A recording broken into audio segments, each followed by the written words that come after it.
Boa noite, pessoal. Paz e alegria de todos os corações. Nós tomamos a decisão, há algum tempo atrás, de tentar resgatar um pouco os nossos ícones dentro da doutrina espírita. Porque o tempo vai passando, a gente sabe quem que é, mas não sabe o que fez, não sabe o que ele deixou para nós de verdade, né? E a importância que eles tiveram dentro da nossa doutrina. Então, quando completa o mês de aniversário, geralmente quando a gente é convidado para fazer alguma palestra, né, fazer alguma apresentação, até para eleição, a gente resolve colocar esses ícones aí. Porque o Dr. Bezerra de Menezes nasceu no dia 29 de agosto do ano de 1831. Então, esse é o mês de aniversário dele, dia 29 aniversário de nascimento dele. Por isso que a gente começa a decisão de falar um pouco sobre ele. Como a gente fala sobre Chico Xavier, Eurípides Barçanufo, Mariano Cunha, e muitos outros ícones mesmos que fizeram diferença na doutrina espírita, principalmente aqui no Brasil. E o Dr. Bezerra de Menezes, ele veio como um missionário que tinha a incumbência de lançar a semente do espiritismo no Brasil. Então, ele nasceu em 1831, nós vamos ver aqui que em 1875 ele iniciou na doutrina espírita, no ano de 1875, e vamos dar um pulo de 1875 até agora e ver o que é o espiritismo no Brasil.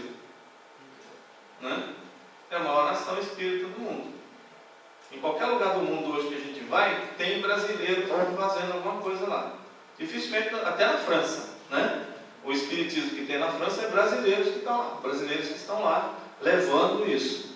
Então, se Bezerra de Menezes se recebeu essa responsabilidade de lançar a semente do espiritismo no Brasil, e o Brasil é a maior pátria espírita do mundo, e leva esse espiritismo para todo o resto do mundo, ele é um homem de sucesso. Fez exatamente o que ele veio fazer. Cumpriu exatamente a missão que ele foi encarregado. Né? Ele nasceu numa cidadezinha chamada Freguesia do Riacho do Sangue, no estado do Ceará, que hoje chama Jaguaretama, o nome da cidade, lá no Ceará. E assim, a gente entra até na história do Brasil quando vai falar de Bezerra de Menezes. Antes mesmo dele nascer, então, existiu a Confederação do Equador. Quem já viu falar na Confederação do Equador aí? Né? E a gente está na cara que acha que é a seleção brasileira, mas a gente mais não sei o que acha que é a Confederação do Equador. Não tem nada a ver com esporte nem com futebol, né? Naquela época, Dom Pedro I estava fazendo a Constituição de 1824, que foi a Constituição quando saiu, que ele disse, pode ter Constituição no Brasil desde que eu seja o poder supremo. Não era a Constituição, né? Ele era o poder supremo. Então, muitos se revoltaram contra aquilo, somente o pessoal do Pernambuco. O estado do Pernambuco se revoltou. E o objetivo, eles eram liberais e os daqui conservadores. Eles não queriam monarquia, eles não queriam absolutismo, queriam que os escravos fossem libertados, pensavam muito mais que as pessoas tinham direito de progredir, e o imperador não queria isso, claro, o império não queria isso, o império queria ficar sozinho. Então, a Confederação do Equador seria o Pernambuco se unir com algumas outras estados do Norte e do Nordeste, e como eles estão ali tudo na linha do Equador, por isso que chamaram de Confederação do Equador. Só que não deu certo, né? Os aliados não se mantiveram firmes. Foi quando o Frei Caneca, que é muito famoso, foi condenado à morte. 15 foram condenados à morte. Entre eles, o avô de Bezerra de Menezes. Só que ele foi comutado a pena dele, ao invés de pena de morte, em degredo. Só que o degredo não era para outro país, o degredo foi para o Maranhão. Então ele ia sair de Pernambuco, nunca mais voltaria em Pernambuco. Foi degradado ele e a família para o Maranhão. Só que ele nem cumpriu esse degredo, porque quando chegou na freguesia de Riacho do Sangue, no Ceará, ele desencarnou. E ali mesmo, o pai dele também, que era da Guarda Nacional, o pai de Bezerra de Menezes, então, era de uma família militar, uma família muito religiosa, uma família de muita moral. Foi assim que ele cresceu. Mas o pai dele era, fazendo favores políticos, muitas vezes, foi perdendo até a fortuna dele. E ali já era outro clima, já era outra coisa, e ele acabou quase que quebrando. Ele queria vender tudo que ele tinha para saldar os credores, mas como ele era muito bem quisto, né, uma pessoa muito bem, que todos gostavam, o pai de Bezerra de Menezes, esses credores não aceitaram e falaram, não, você vai pagar para a gente do jeito que você puder pagar. Aí o que ele fazia? Tudo que ele tinha de rendimento nas fazendas dele, essas coisas, ele só usava o essencial para a família comer e beber, e o resto ele ia pagando os credores. Então, esse homem nasceu numa família desse jeito, uma família muito séria, de moral, religiosa, eram católicos, né? Bem católicos mesmo, religiosos, e uma disciplina impecável. Ele entrou na escola com 7 anos de idade, mas em colégio público, porque ele já não tinha mais dinheiro.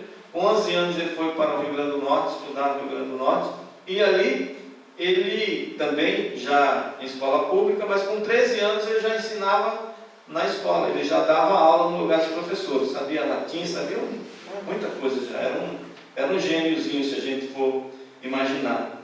E o sonho dele era ser médico. Então no ano de 1851, com 20 anos de idade, ele embarcou para o Rio de Janeiro para fazer medicina, com 400 mil réis no bolso. Não era nada, 400 mil réis. Os parentes que se uniram ali, cada um deu um pouquinho, para bancar a viagem dele e a hospedagem na hora que chegasse.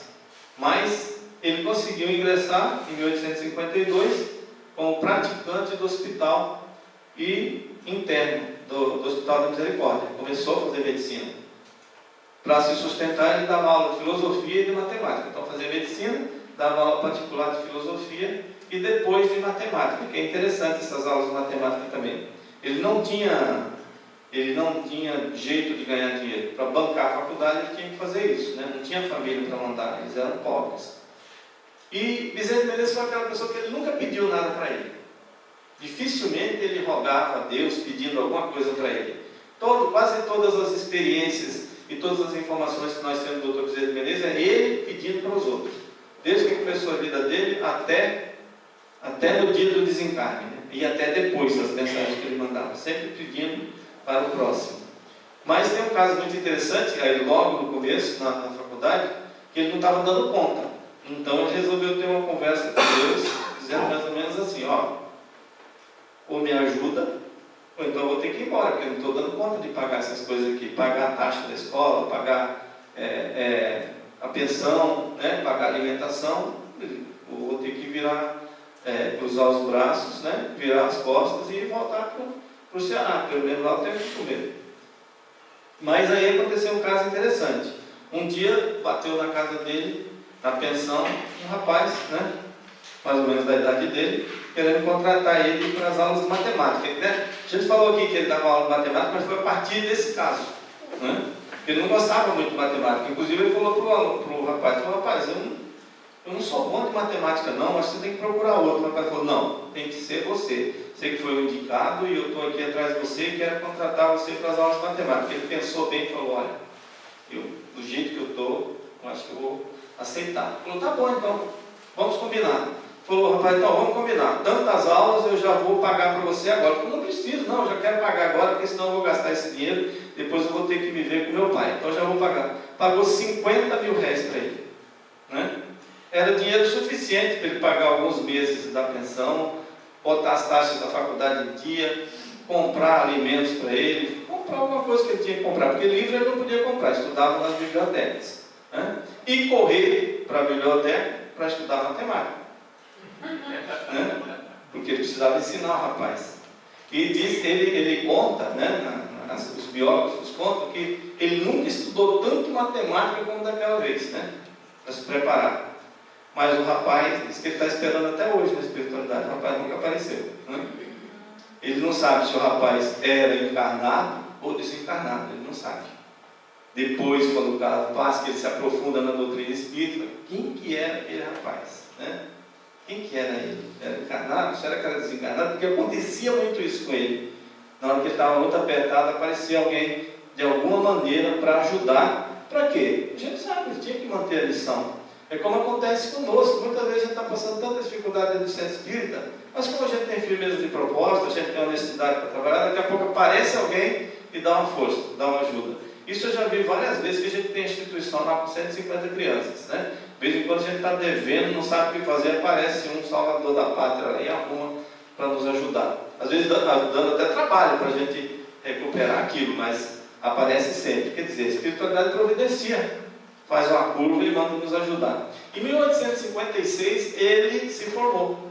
defendeu a terra e se formou. E logo em seguida, no ano de 1858, ele foi nomeado cirurgião-tenente do Corpo de Saúde do Exército. Então ele se tornou um médico do Exército, um médico militar. Aí a vida melhorou, né? Ele começou a melhorar tanto que ele casou, ele se casou com a dona Maria Cândida de Lacerda, nesse mesmo ano, né? E abriu um consultório na cidade e atendia na casa dele. O consultório na cidade, ele tinha sociedade com um amigo dele, mas como não era muito conhecido, não aparecia quase ninguém. Mas lá na casa dele, na Tijuca, que ele morava, que ele não cobrava nada, aparecia todo mundo, né? É mais uma coisa, quando é de graça, todo mundo fala que não tem dinheiro, né? Chega lá, todo mundo para ser atendido de graça.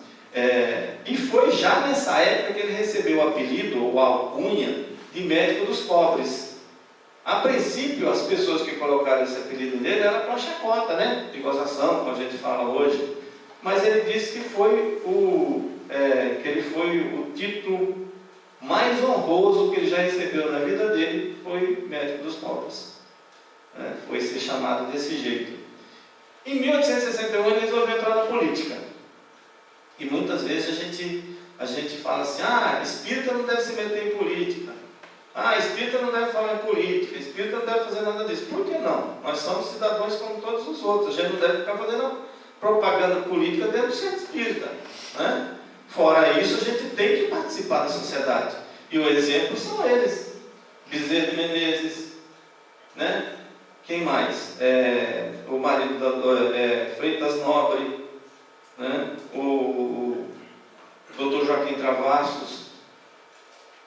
Tem um Nobre também, sobrenome Nobre. Não, Freitas Nobre, que eu falei agora, né? Deputado Freitas Nobre, super famoso.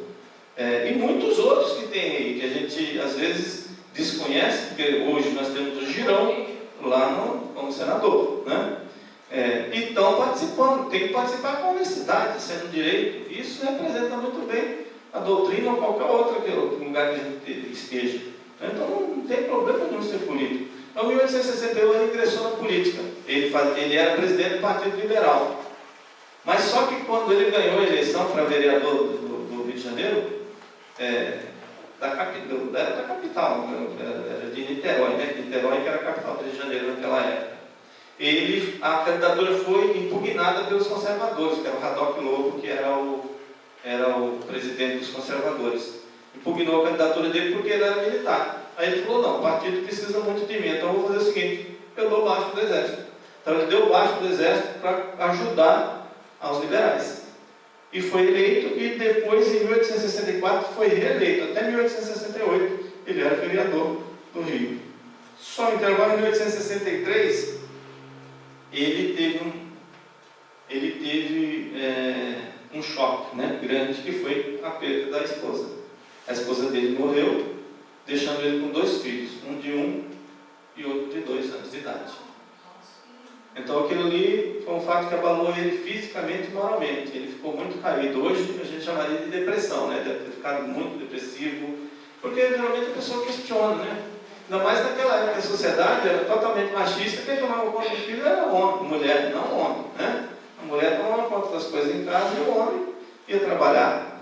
E não que ele renegasse nada disso, mas na realidade ele falou, por que disso? Não são os questionamentos que existem na vida das pessoas. Mas isso fez com que ele se aprofundasse bastante nos estudos religiosos, provavelmente procurando respostas. Então ele passou a estudar todas as filosofias que existiam no mundo, provavelmente por isso. Então, a Bíblia, ele passou a conhecer ela de frente para trás e de trás para frente nessa época, que foi a época que ele se aprofundou, que ele ficou introspectivo mesmo. Como eu disse, talvez procurando explicações para aquilo. E em 1865, 2 anos depois, ele se casou novamente. Casou com a segunda esposa dele, a dona Augusta de Lacerda Machado, irmã da primeira. Né? Ela deve ter ido lá tomar conta das crianças, né? A irmã. E aí falou, já está aqui em casa mesmo, fica por aí, vamos casar. Né? Teve 5 filhos com ela. Então eram 7 filhos, Bezerra de Menezes. Com 36 anos, em 1867, que a gente está falando, ele foi eleito deputado-geral. Ainda estava lá na legislatura de vereador, mas foi eleito deputado-geral. E os conservadores subiram no poder e derrubaram os liberais. Aí eles foram depostos, né? Aí ele voltou novamente para se reeleger em 1863. em 73, e em 1878 foi reeleito novamente deputado-geral.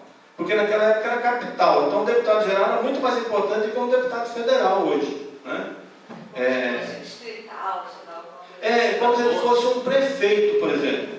Tanto que, quando ele foi deposto, ele tinha muita experiência. Ele foi presidente da Companhia de Carros Urbanos, e foi fundador da Estrada de Ferro, que vai de Macaé até Campos. Então, ele tem esse lado todo de profissional também, de administrador, também trabalhando em outra área, né? Área de engenharia, essas coisas assim, além de ser médico, né? Como era. Aí sim, a gente vem aqui para 1875. Em 1875, como a gente estava falando, o Dr. Carlos Travassos, ele já tinha fundado uma escola que chamava-se Sociedade de Estudos Espíritas Confúcio. Foi a primeira centro espírita do Brasil, pelo menos catalogado no Rio de Janeiro, que era uma sociedade para estudos, mas eles só tinham 2 livros de Allan Kardec, nem era o Livro dos Espíritos, né? Era Dissertações Espíritas, uma coisa assim, o outro livro que eles tinham lá era o Espiritismo e sua expressão mais simples. Aí ele, como era muito inteligente, era médico também, o Dr. Carlos Travassos, político, e resolveu ele traduzir as obras. Então, em 1875, ele traduziu do francês, direto do francês, já a 20ª edição, já estava na França. Mas isso, olha só, foi em 1857. 1857. Para 1875 são 18 anos só. Então, em 18 anos, nós já tínhamos Espiritismo sendo estudado aqui no Brasil e praticado. E o Dr. Carlos Travassos, quando fez a primeira tradução do Livro dos Espíritos para o português, fez a dedicatória e entregou para o amigo Bezerra de Menezes. Sabia que ele gostava de estudar filosofias, né? Entregou para ele. Aí tem um caso interessantíssimo que nós colocamos aqui para a gente não esquecer, que ele conta assim, que ele recebeu o livro na cidade e morava na Tijuca. Demorava uma hora de bonde até chegar lá. E quando ele entrou no bonde com aquele livro na mão, ele olhou para o livro e diz assim: olha Deus, eu não ia ir para o inferno só de ler isso, né? Ele estava louco para ler, estava com medo de ir para o inferno de cara, né? Ou ler esse negócio de espírito aqui, de espiritismo, essas coisas não são coisas. Embora estudando um monte de filosofia, você vê, pessoa super inteligente ainda veio isso na mente dele, mas ao mesmo tempo ele refletiu e falou, né? E falou assim: eu não ia ir para o inferno por ler isso. Depois é ridículo eu me confessar ignorante a mais essa filosofia, se eu tenho estudado todas as outras filosofias do mundo. Por que eu não posso dar uma olhada nessa, né? Aí, o que ele fez? Pensando assim, aí ele diz: abri o livro e prendi-me a ele, como acontecera com a Bíblia. Lia, mas não encontrava nada que fosse novo para o meu espírito. Entretanto, tudo aquilo era novo para mim, né? Tudo que ele lia, ele falava: já conheço isso. Tudo que ele lia, eu já conheço isso. Eu falava: não vi, como é que eu sei, né? Isso acontece com muitos de nós aqui, eu tenho certeza. A gente pega uma literatura espírita para ler, uma obra anímica, né, ou uma obra de estudo, e a gente vê isso, foi engraçado, mas eu já conheço isso, eu já vi isso em algum lugar. Não, nunca li esse livro, né? Eu não vi ninguém falando disso. Por que eu já conheço? Porque não chegamos aqui e caímos de paraquedas, não, nós já viemos encomendado, né? Nós já saímos estudados de lá, nós estamos aqui recordando e se aprimorando mais ainda. A maioria de nós, como Chico Xavier dizia, a maioria dos brasileiros espíritas são tudo do início da codificação, tudo lá naquela época da França. Todos não, né? A maioria é da época da codificação da França. Nascemos aqui, porque a semente do Espiritismo veio para cá, pátria do Evangelho e coração do mundo. Tanto que não tem na França, né? Na França realmente fracassou o Espiritismo, não por culpa da doutrina, mas por culpa dos homens, né? Depois que Kardec desencarnou, começaram a fazer tanta maracutaia lá que acharam que o Espiritismo era uma coisa que não existe, que era coisa inventada, né? Por culpa dos homens, exatamente, da vaidade, de todas essas coisas. E a semente veio para cá e germinou aqui. Então ele conta isso aí. Entretanto, tudo aquilo era novo para mim. Eu já tinha lido ou ouvido tudo que se achava no Livro dos Espíritos. Preocupei-me seriamente com esse fato maravilhoso. E dizia para mim mesmo, parece que eu já era espírito inconsciente, ou mesmo, como se diz vulgarmente, eu era espírito de nascença. Eu sou assim, né? Eu já era espírita, não pode ser. Posso ler isso aqui e já saber tudo. Né? Saber tudo que estava ali, para ele era só uma recordação, para ele era só rever aquelas coisas ali novamente. Aí o que aconteceu também? Ele ficou muito contente, né, em ver, em conhecer aquilo ali, mas ele começou a imaginar. E a prática? Como que é a prática? Eu estou vendo que é teoria, está se falando tudo isso, mas essas coisas acontecem. Então, ele como médico estava passando por um problema que ele não conseguia se curar. E o que ele fez? Relatou o problema que ele tinha num bilhete, entregou provavelmente até para o doutor Carlos Travassos, para levar no médico, que o médico era um médico de cura. E o médico disse o que ele tinha, falou os remédios que ele tinha que tomar, mandou de volta para ele. Aí ele começou a tomar os remédios e começou a ficar bom. Né? O remédio que o espírito mudou. Tanto que com pouco tempo que ele estava numa viagem de bonde de novo, falou para a pessoa, olha, tem um médico aí que passou uns remédios para mim, que eu fiz os remédios, eu mandei comprar os remédios, e já estou bom mesmo, você precisa ver, né? Aí quando chegou na casa dele, tinha uma mensagem do espírito. Olha, continue tomando os remédios que você não está bom ainda. Né? Só fazia 1 hora que ele tinha dado o recado lá e a notícia já tinha chegado na casa dele para ele continuar. Outro fato também era a esposa dele, que ele não estava conseguindo saber lidar com aquilo que a esposa estava, levou em outros amigos, em outros médicos, e eles diziam que ela estava com tuberculose. E a gente sabe o que é tuberculose naquela época, né? E aí o médico também, o espírito, né, que eu não sei quem que era o espírito, só fala do acontecido, mandou de novo todo o diagnóstico que ela tinha, receitando remédio e dizendo, ela não tem nada no pulmão, o problema dela é no útero. E passou o remédio, e a mulher dele ficou boa também. Né? Então, isso foi só trazendo ele para dentro da doutrina. A parte teórica, ele aceitava, e a parte prática também começou a se envolver com isso. Mas por ele ser um político muito honesto, começou a ser perseguido bastante. A gente sabe que quando a pessoa tem bastante honestidade, que vive no meio de corrupto, começa a acontecer muito problema de acusação, todas essas coisas assim. E aí o que ele resolveu? Abdicou da política, saiu também da política, não quis mais política, ficou só sendo médico dos pobres mesmo, porque recebendo não recebia quase nada. Né? Quem podia pagar, pagava. E quando a gente coloca esse negócio também, quem puder pagar, paga, a gente sabe que ninguém paga. É poucos que têm consciência de pagar. Agora, a missão dele, que ele achava na vida dele, era ser realmente médico, mas médico de verdade. Ele dizia assim, que o médico, ele não tem o direito de terminar uma refeição, nem perguntar se é longe ou perto, quando um aflito qualquer bate a sua porta. Então ele achava ele dizia que a medicina era um sacerdócio. Eu não podia pedir para a pessoa, arruma um carro para me levar lá, se a pessoa não pode arrumar um carro. Você não pode perguntar nem se a pessoa tem dinheiro para pagar. Você não pode nem perguntar se a pessoa tem dinheiro para comprar remédio. Você tem que dar. Então ele pensava dessa maneira, assim, sempre. Não se achava que as pessoas que faziam o contrário eram negociantes e não médicos. Quando a gente vê o juramento de Hipócrates, né, a gente vê realmente a função de médico ali, uma das coisas mais lindas que existe. E a gente vê o comércio que existe aí hoje em dia nessa profissão também. Não é todos, né, pelo amor de Deus, mas a gente vê muito isso aí. Agora vou cantar uma música, né? Não falo muito que eu não canto. É a minha vida. É a minha vida. Tá. Obrigado.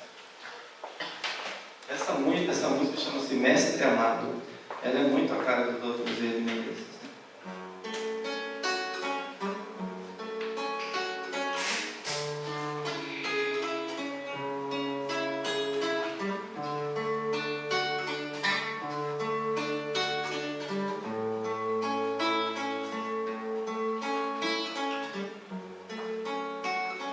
Mestre amado, Senhor da bondade, teus olhos clamam humanidade,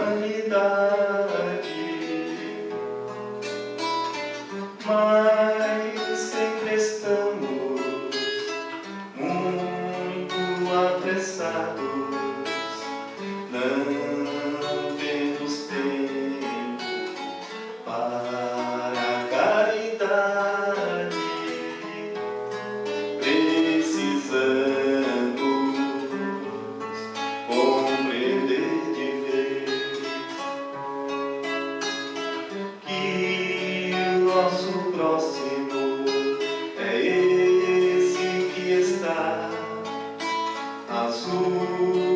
estas calçadas sem um abrigo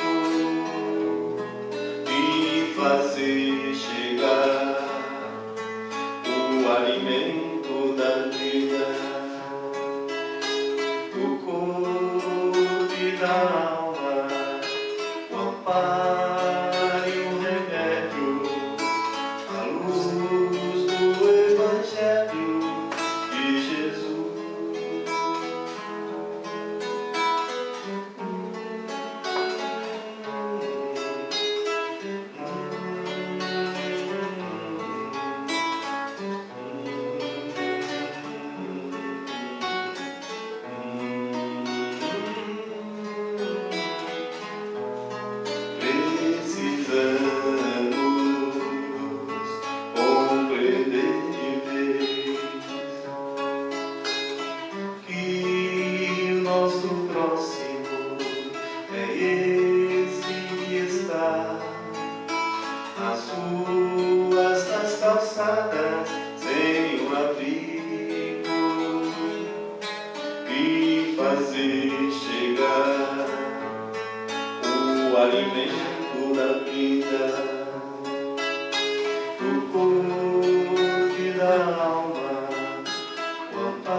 Com 53 anos, então, no ano de 1884, foi fundada a Federação Espírita Brasileira.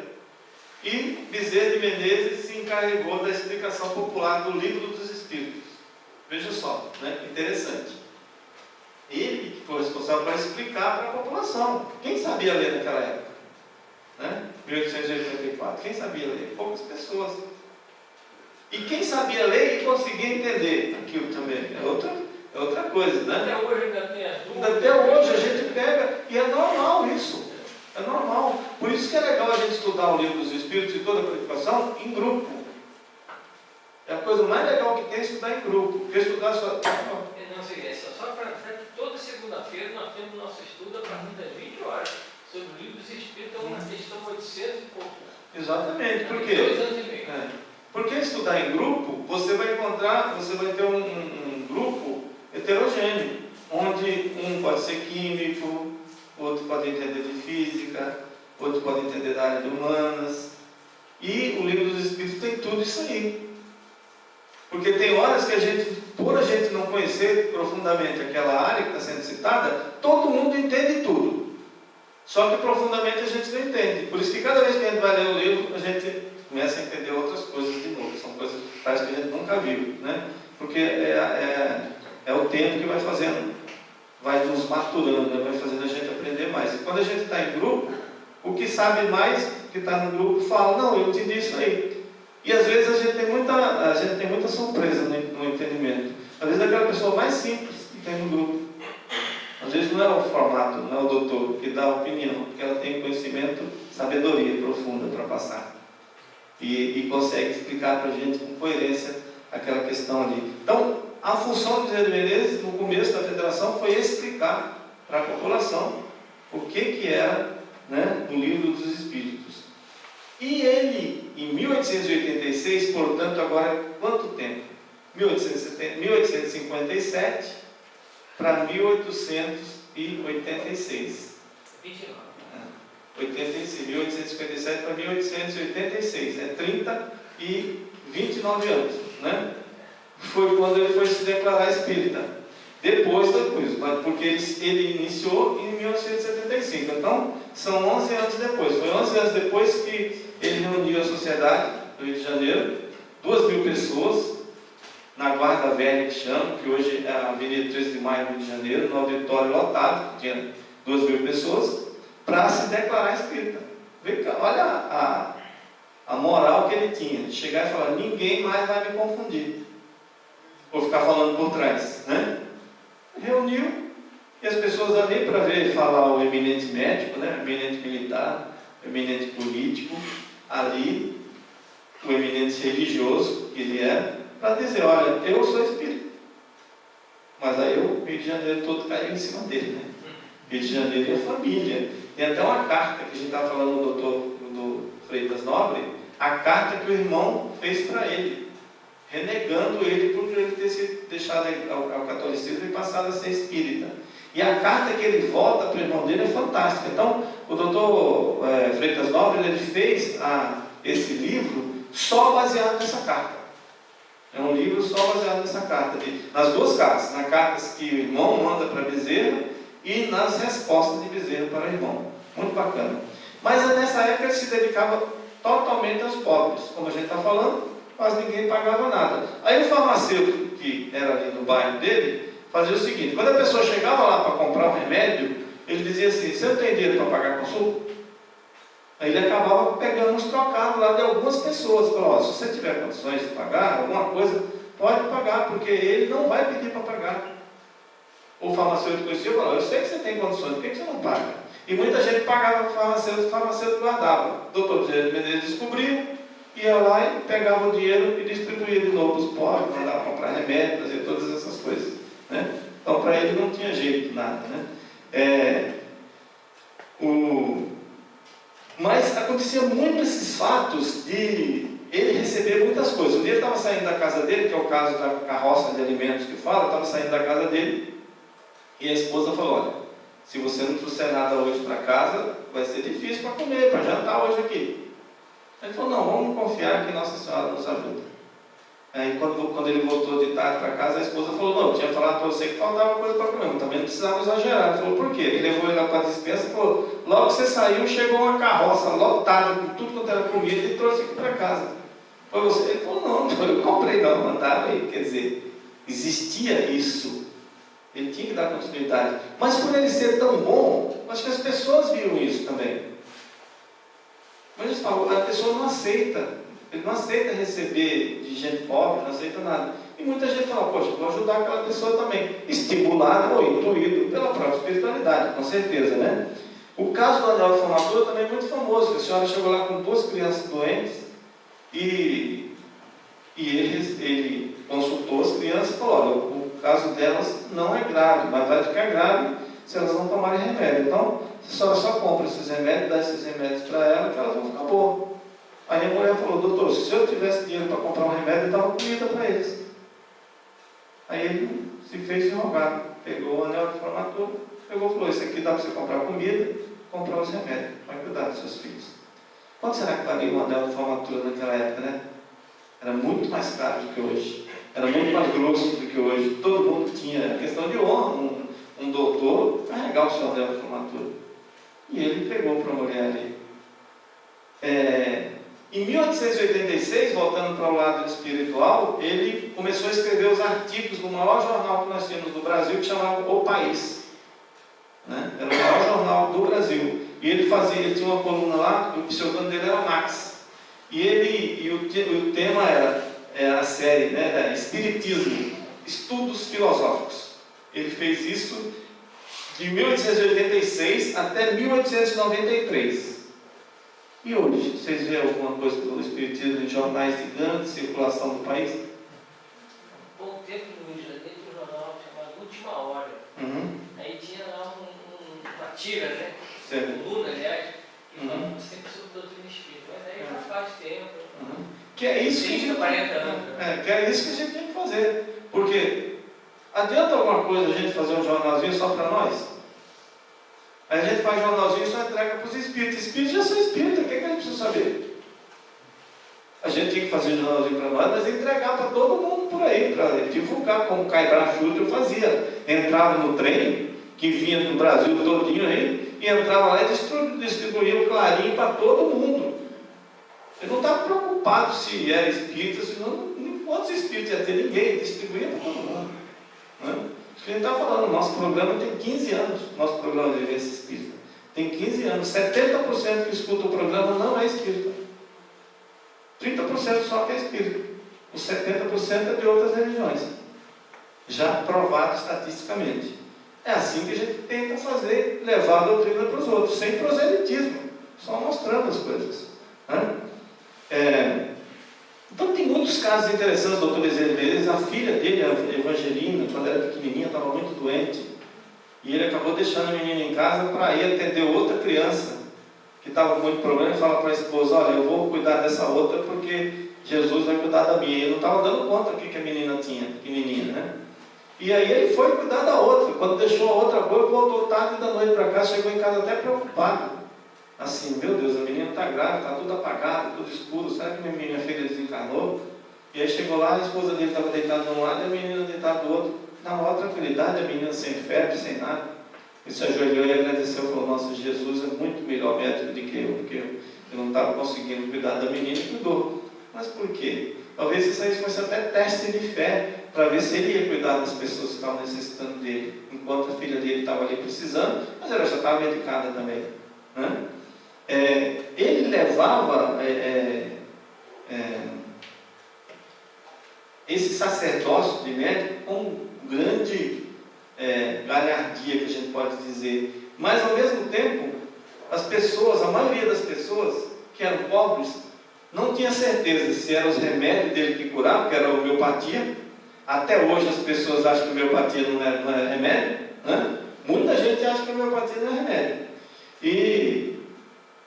E como ele usava a homeopatia, muita gente achava: será que é aquele remedinho de água mesmo que ele faz, ou é as orações que ele faz para a gente aqui que cura? As pessoas tinham muito essa dúvida, mas tinham muita fé nele mesmo.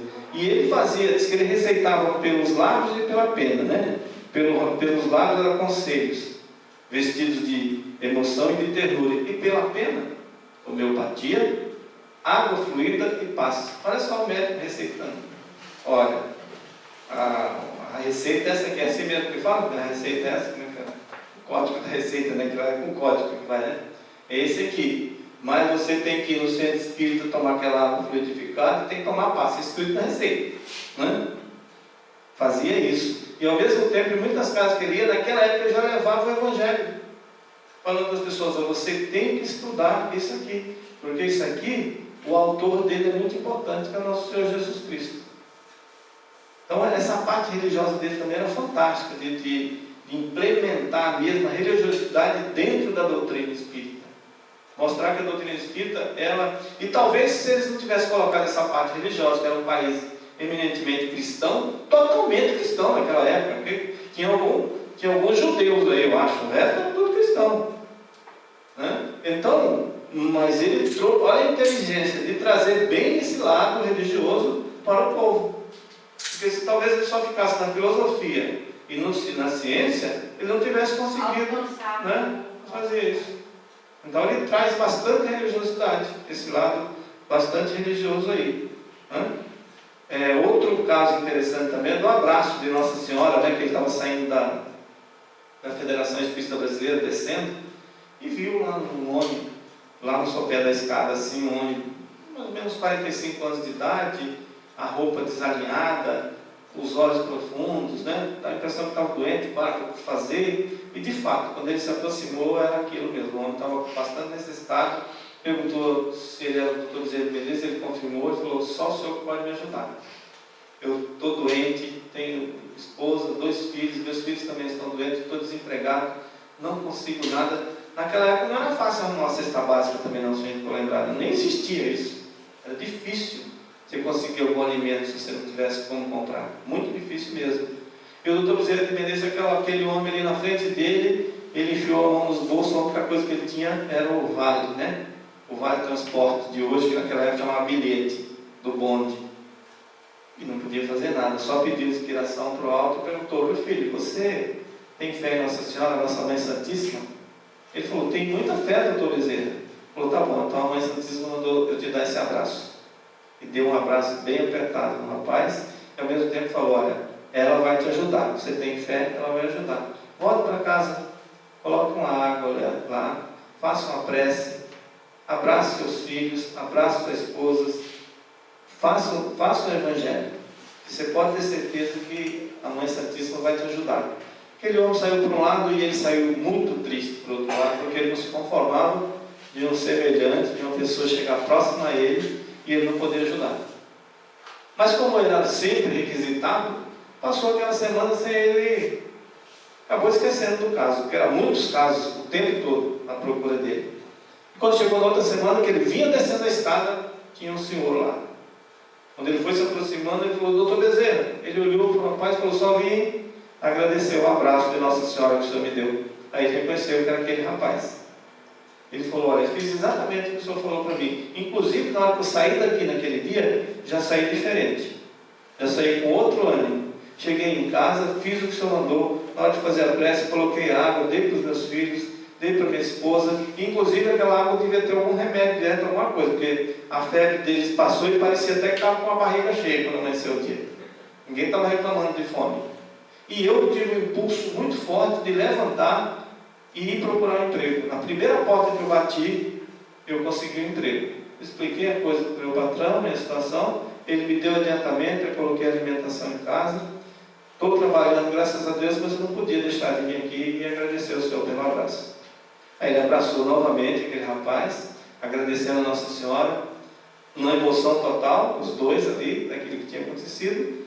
E a gente vê a importância da moral dele, de chegar e pedir para o cara acreditar na fé, né? Tenha fé, Nossa Senhora vai te ajudar. É o que a gente deve fazer com muitas pessoas, abraçar. Muitas vezes a gente deixa de abraçar. O abraço pode salvar alguém. O abraço pode salvar alguém de virar a esquina ali e se matar. E às vezes só por ter entrado na nossa casa, não ter recebido atenção, acaba consumando uma coisa que estava na mente dela. Quantas vezes a gente deve ter evitado alguém se matar só por uma palavra, só por um abraço, só por uma atenção que nós temos aqui no atendimento fraterno? Né? Quantos estímulos nós damos para as pessoas sem a gente saber? Simplesmente conversando com a pessoa, perguntando o nome dela. Tem gente que já está tão desesperado que nem o nome sabe mais. Né?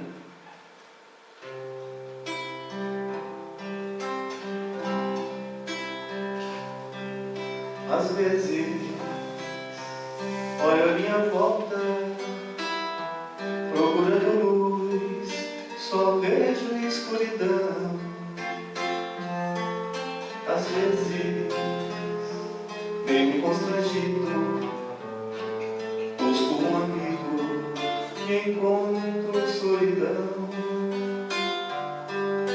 Às vezes, meu olhar tão triste diz que não existe motivo para alegria.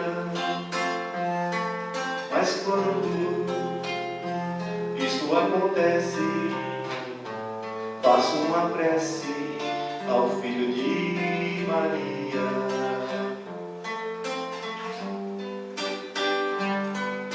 Tudo que ele disse, muita gente esqueceu. Mesmo assim, seu amor ele nos deu. Por isso, se a dor roubar tua alegria, entregue a tua vida ao Filho de Maria.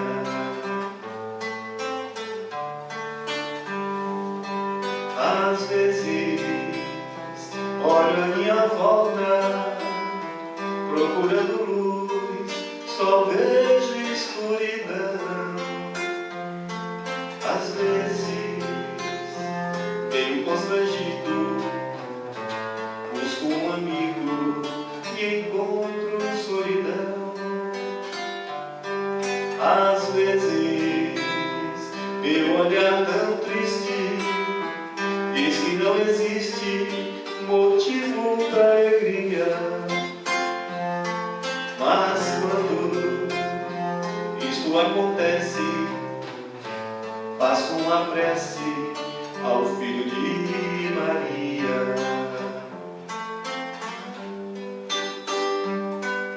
Tudo que ele disse, muita gente esqueceu. Mesmo assim, seu amor ele nos deu. Por isso, se a dor roubar tua alegria,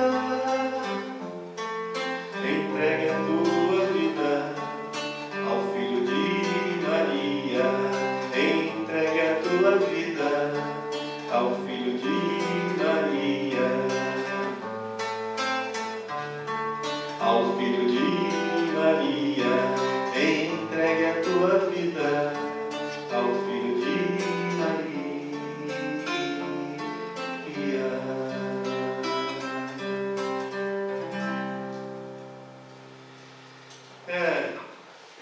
1884 ele foi lembrado para ser o único homem capaz de unificar o movimento espírita no Brasil. Então, no dia 3 de agosto de 1895, ele foi eleito presidente da Federação Espírita Brasileira e ficou até a morte dele, que foi no ano de 1900. Então, 5 anos ficou como presidente da Federação Espírita Brasileira. E no dia, por 69 anos, no dia 5 de janeiro do ano de 1900, ele sofreu um derrame que levou ele para a cama permanentemente.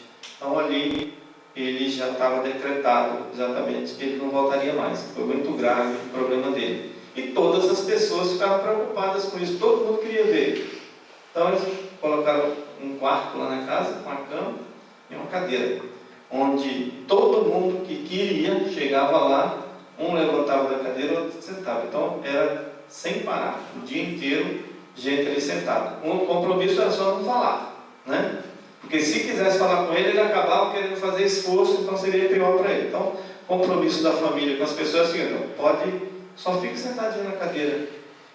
E ali naquele momento, ele achava também, certeza, ele achava que as pessoas que estavam sentadas na cadeira estavam precisando dele, mesmo na situação que ele estava, né? E a família estava numa situação muito difícil. O que acontecia? Eles também não aceitavam dinheiro. A família também era o mesmo padrão dele. Não aceitavam que as pessoas dessem dinheiro para eles, né? Por quê? Porque eu acho que provavelmente eles falavam assim, tanta gente pobre que mora por aqui, a gente vai ter que pedir dinheiro para os pobres ainda, né? E com certeza naquela época alguns filhos já deviam trabalhar, alguma coisa assim, já deviam estar participando também, ajudando a família. Mas era interessante que todas as vezes que eles iam trocar a roupa de cama, dentro da fronha do travesseiro tinha desde notas maiores até moedinha. Todo mundo que chegava lá, dava escondido e deixava lá, porque ninguém ia saber quem deu, eles eram obrigados a aceitar, né? Tanta preocupação que as pessoas tinham com ele. Então, no dia 11 de abril do ano de 1900, portanto, 4 meses depois, janeiro, fevereiro, março, abril, né? 3 meses depois, praticamente, foi no começo de abril, ele sentiu que se aproximava a hora do decesso, pediu para as pessoas que estavam ali ajudar ele, ele se sentou na cama e fez uma prece muito bonita antes de desencarnar. E a prece que ele fala, eu vou repetir também, escrevi ela aqui. Ele diz assim: Virgem Santíssima, Rainha do Céu, advogada das nossas súplicas junto ao Divino Mestre Jesus e a Deus Todo-Poderoso, eu te peço, não que eu deixe de sofrer, mas que o meu pobre espírito aproveite bem todo o sofrimento. E te peço pelos meus irmãos que ficam, por esses pobres amigos, doentes do corpo e da alma, que aqui vieram buscar, no teu humilde servo, uma migalha de conforto e de amor. Assiste por caridade, Mãe Santíssima. Dá a tua paz, né? A paz do nosso Senhor Jesus Cristo. Louvado seja o teu nome, louvado seja o nosso Senhor Jesus Cristo, louvado seja Deus. Foi a última palavra que ele falou e desencarnou, né? Nessa maior tranquilidade também, pensando nos outros, né? Pensando nos outros e pedindo para Nossa Senhora essa proteção aí para as pessoas que ficavam.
Santíssima Maria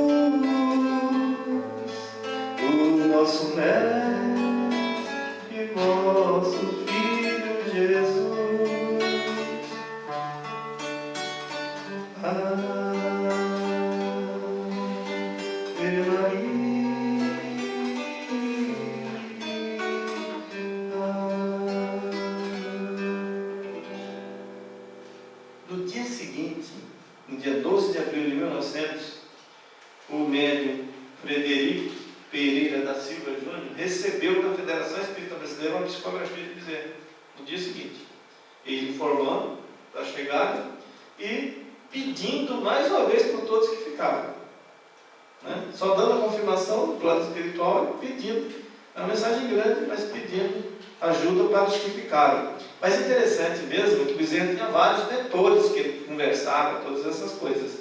Inclusive essa Evangelina, que foi filha dele, que estava doente quando era pequena, ela desencarnou cedo, jovem, com 17, 18 anos, ela passou a ser uma das mentoras dele. Outra mentora que ele tinha era Celina, chamava-se Celina, que era um espírito que é secretário de Nossa Senhora, é um anjo, né, Celina.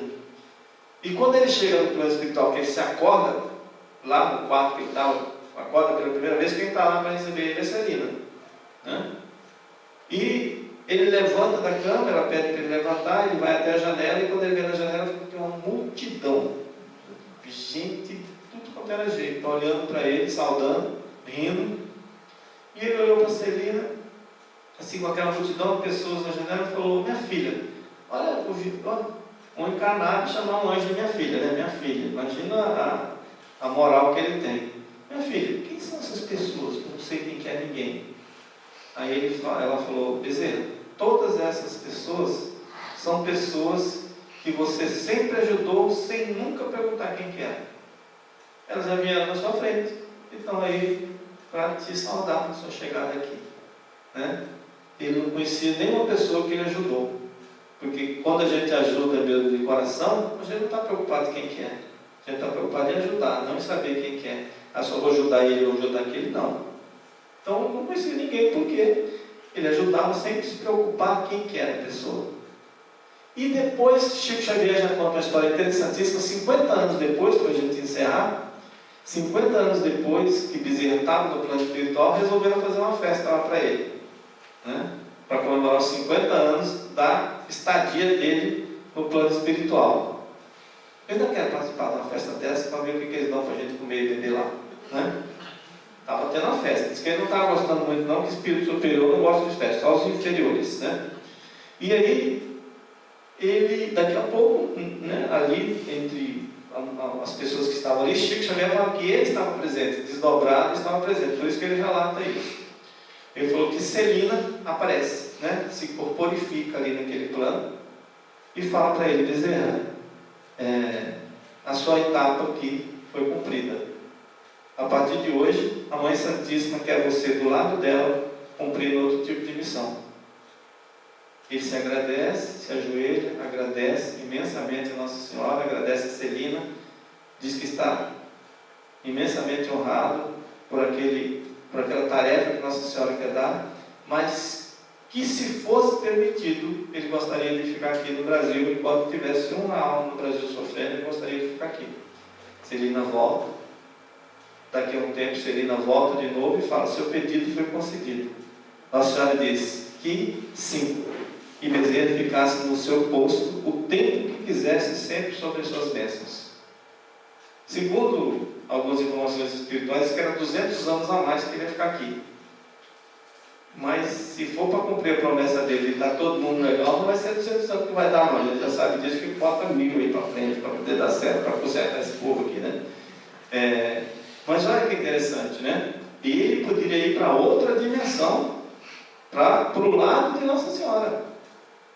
E ele preferiu ficar aqui ainda para ajudar. Então, a vida dele é essa, sempre ajudando. E hoje a gente sabe de tantos relatos que existem de Bezerra de Menezes ajudar. De Bezerra de Menezes se materializar e fazer um parto, fazer a cirurgia, né? Logo no ano de 1900, que foi fundado o Centro Espírita lá na Fazenda Santa Maria, lá em Sacramento, e o médium era Mariano Cunha, que é tio de Eurípides Passadulfo, começou a receber Bezerra de Menezes. No ano de 1900, ele já saiu, já foi ajudar como espírito lá, e depois o Eurípides Passadulfo passou a vida toda sendo amparado por Bezerra de Menezes, fazendo cirurgia com corte, com tudo, com todas essas coisas amparadas por Bezerra de Menezes. E em lugares do Brasil que Bezerra de Menezes atua. Às vezes a gente fala assim, nossa, Bezerra de Menezes estava dando uma comunicação no centro, mas estava no outro, ele está em tudo quanto é canto, ou tem alguém mentindo? Não tem ninguém mentindo. É que ele é líder da fraternidade dos humildes que fala. Então, muita gente está em nome dele. Quando está em nome dele, a pessoa da comunicação, como se fosse ele, não tem problema nenhum. Como também o Espírito tem condições de se multiplicar, se ele quiser. Ele já tem essa capacidade, né, de aparecer em vários lugares ao mesmo tempo. Mas a equipe dele é muito grande nesse trabalho aí, né? A gente sabe que em todos os lugares do Brasil, que conhece o Espiritismo, a gente sabe o trabalho que Bezerra de Menezes faz. A vida dele é um exemplo de honestidade, de amor, e fala que a encarnação que ele viveu aqui foi como se tivesse sido 50 encarnações, equivalente a 50 encarnações. Tão perfeito que foi a passagem dele por aqui. A gente não precisa querer idealizar 50, né? Mas pelo menos que a gente idealizar só essa nossa, que a gente vivesse bem uma encarnação.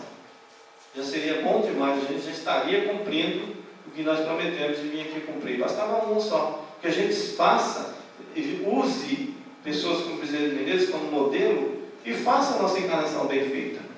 Bem feita mesmo. Porque exemplos é o que não falta para a gente. Então a gente vai encerrar com a música Iluminado Guia, que é uma música em homenagem a ele.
Obrigado, pessoal.